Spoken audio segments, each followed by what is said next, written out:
What's up guys, BLU here, and BLU has launched the latest addition to their G series of devices and their first smartphone of 2022. Called the G91 Max, this phone is marketed as an all-around budget flagship with competitive specs and features for the relatively low price of $249. But since this is a BLU phone that just launched today, February 23rd, there's a special launch day deal that actually brings the price down to only $149.99 for a limited time, which is kind of insane. So there's an affiliate link to the Amazon listing in the description if you want to try and scoop it up while the deal lasts. But in typical fashion, we're going to go ahead and unbox the phone and see what's all included with your purchase before we dive into the nitty-gritty specs and features, which you can see here includes wireless charging, a 5,000 milliamp hour battery, quad camera array, and pretty large, almost 7-inch display. So sliding off the top of the box, we'll find the G91 Max sitting right on top, wrapped up in some protective plastic.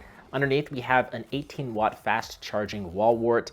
There's, shockingly, a pair of earphones with a 3.5 millimeter headphone jack. BLU's continuing to keep this port alive, which I absolutely love. I love the nostalgia there.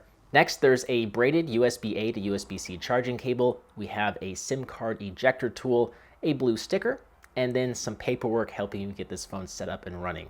That's not where the accessories end though. BLU has included a rugged protective silicone case as well as a screen protector to help keep this phone free of scrapes and scuffs. So you really do get a lot of accessories included with your purchase.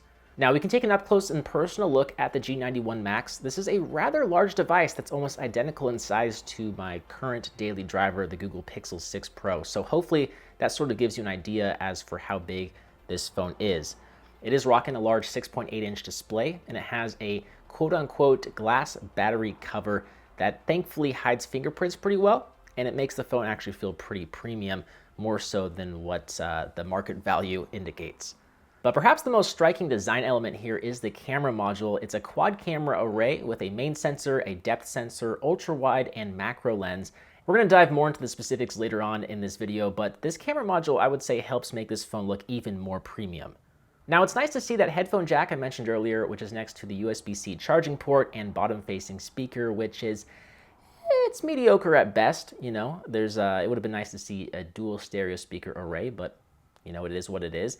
The dual SIM card tray also features a spot for a microSD card that can add up to 256 gigabytes of extra storage.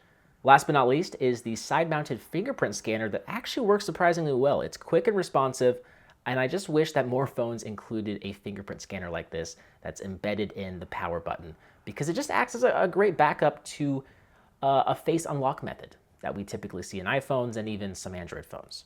The 6.8-inch FHD Plus 1080p Infinity dot display is a mouthful, and it sounds more impressive than it is, I'm going to be honest with you. But that's not to say it's not a good quality display, because it's exactly that. It's a good panel. It has solid viewing angles, it gets pretty nice and bright, colors are vivid and saturated, and content is crisp and clear thanks to the 396 pixel per inch index. But to nitpick, you know, the bezels could be slimmer, and it doesn't feature the impressive contrast ratio that an OLED panel would offer. It also only has a 60 Hz refresh rate, so it can look a little bit herky-jerky when scrolling through content.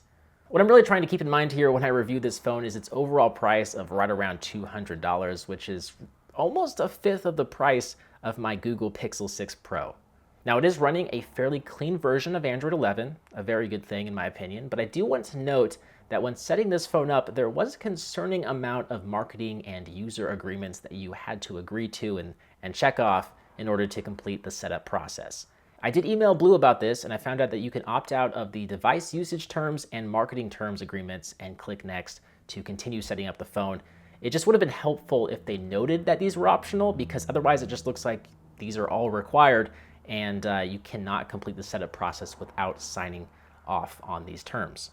With that said, it's also worth mentioning you do get some pre-installed apps or bloatware like Sheen, TikTok, Solitaire, and an app called News Pop, but I would say it's nothing quite like what you'd find on a Verizon or AT&T device with all that carrier branding they typically pre-install.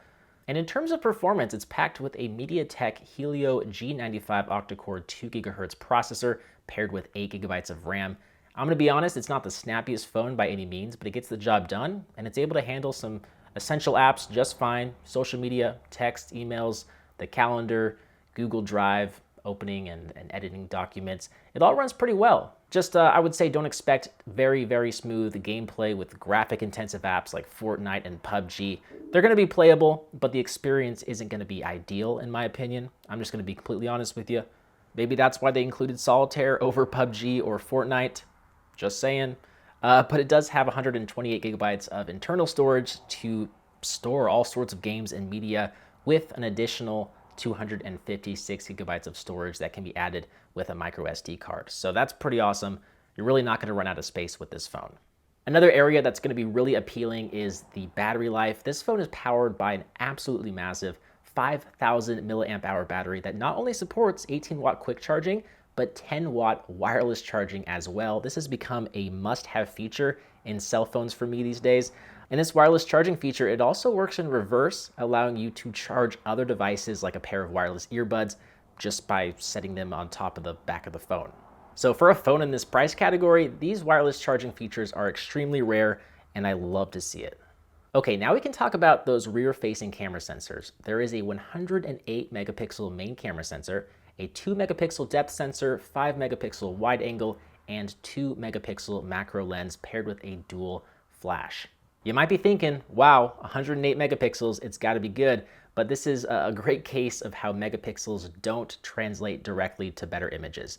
There's other elements involved, like image processing via software, that make a lot of the difference. Generally speaking, I did notice colors tend to be fairly muted.